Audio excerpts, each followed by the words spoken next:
Okay, what we're doing today is to suggest cut.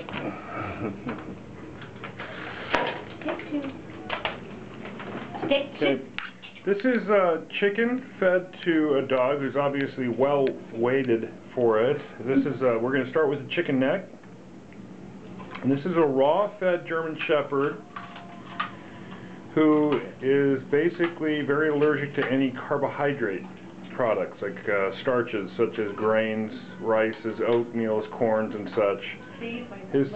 His skin condition is remarkably improved since we've been on this. This is unusual. This is all raw chicken. Heart. She's feeding the heart right now. We just gave the neck. And you can see how much we look forward to this. Remember, chickens are only 6 weeks at this point. Okay, so the bones are very, very soft.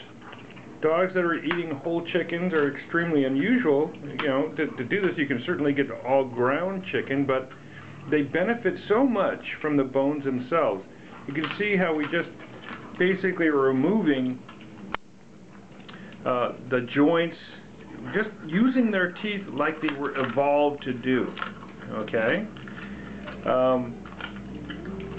So the chickens basically are 6 weeks from egg to shelf. So this chicken that we're feeding is about 6 weeks old. So the bones are anything but hard.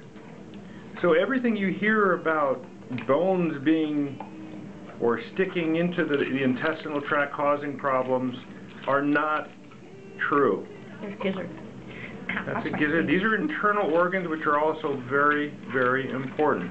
Okay, you can see with the Gusto, this is not a starved individual. This is a typical meal.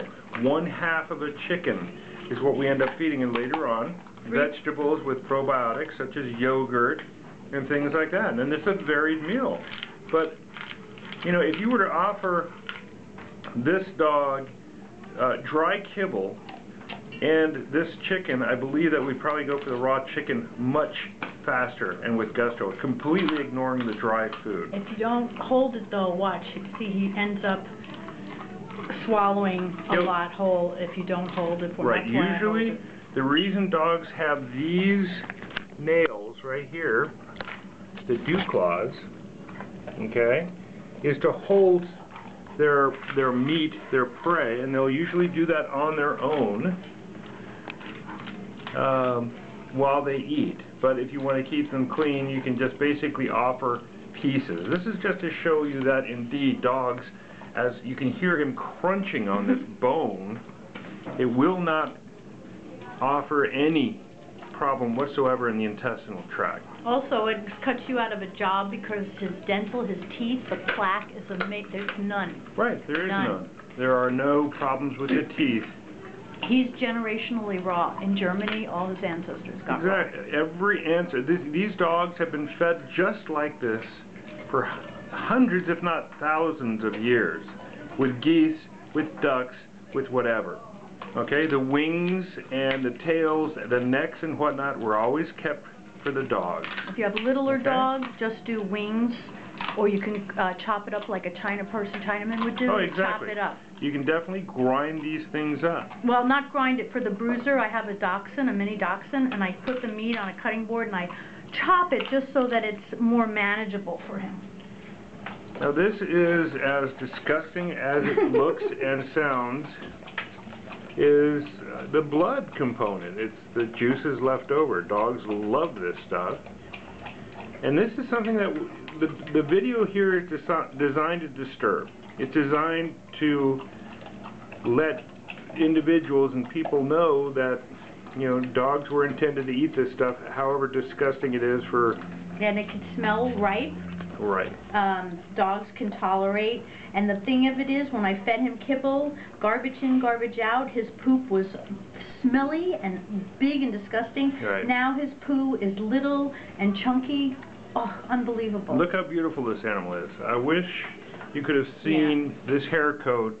I'll give you pictures. Yeah, I mean, early on. Missing coat, patches of fur, bloody. horribly... Horrible. Itchy and just miserable, and that's because of the starches. The starches grow yeast And yeast is the cause of most of the skin problems. In dogs' ears, for instance. Yep.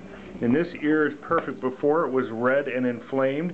This is gorgeous. This is all normal wax and normal pigment that we see in a dog's ear. So very happy outcome. And to be taken, of course, with a grain of salt. And this is designed basically as a shocking video to show you that, you know, eventually you might opt into something like this because you'll see such a wonderful improvement in pets on raw. Okay? Just clean up with bleach and water.